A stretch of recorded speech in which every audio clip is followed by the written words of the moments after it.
আসসালামু আলাইকুম। আমরা বর্তমানে বাংলাদেশে এমন একজন প্রধানমন্ত্রী পেয়েছি।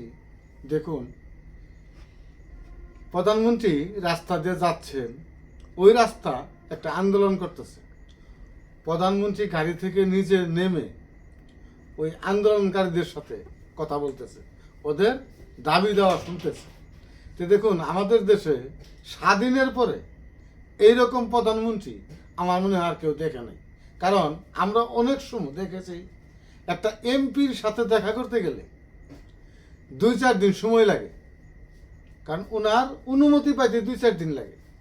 আর একজন দেশের প্রধানমন্ত্রী উনি গাড়ি থেকে নেমে কোনো প্রোটোকল ছাড়াই আন্দোলনকারীদের সাথে কথা বলতেছেন।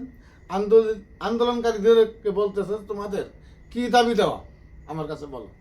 তাহলে আমরা বর্তমানে মনে করতে পারি আমরা ভাগ্যবান একজন লোক আমরা, কারণ আমরা এমন একজন প্রধানমন্ত্রী পাইছি বর্তমানে। এই প্রধানমন্ত্রী সকল মানুষের সাথে মিশতে পারে।